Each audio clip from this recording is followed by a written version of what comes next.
And here we go again. We still have, today is maybe 3 more classes, maybe 2 after today, okay? I'll make that clear to you a little bit as we go on. But we'll be going at least till the end of April.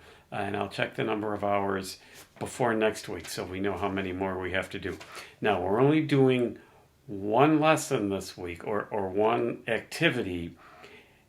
Today is Thursday, and it will not be due until next Thursday, which is, I believe, the 16th, because I think today's the 9th, okay?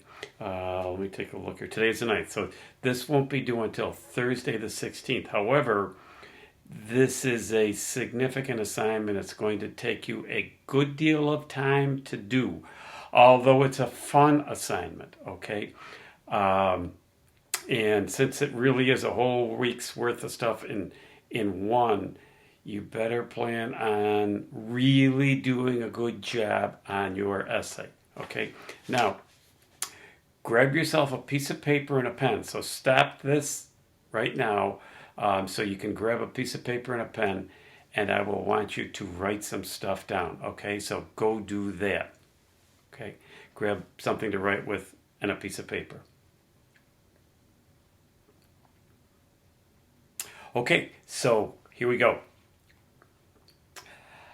During this semester, we have talked about a lot of different things. We've looked into a lot of different literary concepts, okay? We've looked into irony. There's different kinds of irony, okay? And if you get into different kinds of irony, treat them as one. I mean to say, I'm asking you to write about a bunch of different things. Don't think that 2 different kinds of irony are 2 different things. It's all one. But you may well want to write about 2 different kinds of irony. We've looked at foreshadowing.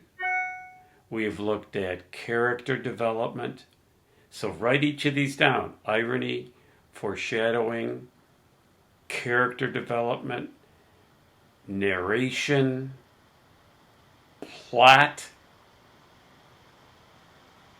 theme, which is not the same thing as plot, okay? Plot is the way the whole story is set up.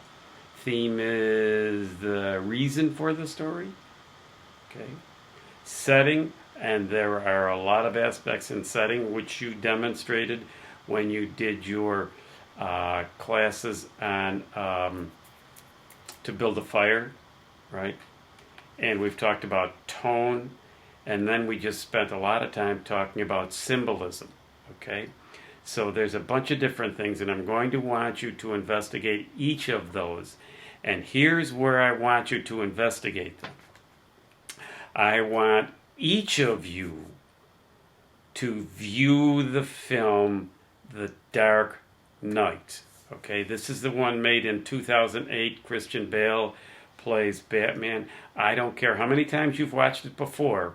I want you to watch it again, looking for each of these literary elements in it, and then jotting down notes for yourself as you do that, okay?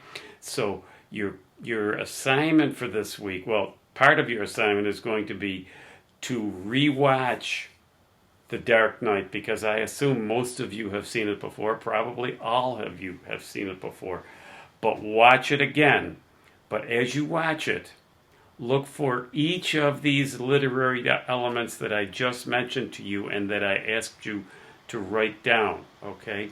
And then in your essay for this week, delve into each one of those in detail and tell where it appears in the movie, and it may appear in multiple places. It is maybe the best movie that I could find for all of these literary developments appearing in it. It just does all of these things so well. It touches upon so much stuff, okay? So we're talking about the movie The Dark Knight, not The Dark Knight Rises, not that one, but The Dark Knight, okay? So make sure that you view the right movie. Now, very important, view it all in one sitting. Don't view it in parts. View it in a single sitting, because It's a movie that builds and builds and builds. And I'm sure you can find it on Netflix or wherever else you go, wherever you find movies from. Many of you may have it in your own house already because it's an incredibly popular movie. Okay? So view that and then develop this essay. Now, I have three of you that really have fallen behind with us. If any of you knows how to get in touch with Ethan Ellis, Luke Lester has gotten behind, and Owen has gotten behind. Okay? Those three. If you are in contact with those people at all, tell them to get on the stick with this stuff. They have fallen behind, and Timon may have ended classes in the end of March, but Trocare's classes go through to May, okay? And so nobody gets credit if they don't finish this course. And I would think that since this is your senior year English course, if you don't pass this course, you don't graduate by New York State laws, because I think you have to have 4 years of English, right?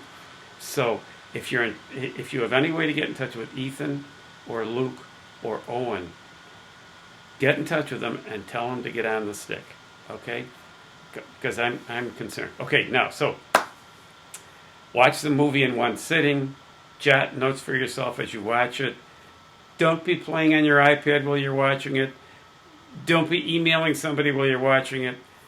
Pay attention to it, because there is so much that goes on all the time. Now, again, you may have seen the movie 4 times before and you think you know it, but you're seeing it from a different perspective. You're not just looking at what happens in the movie.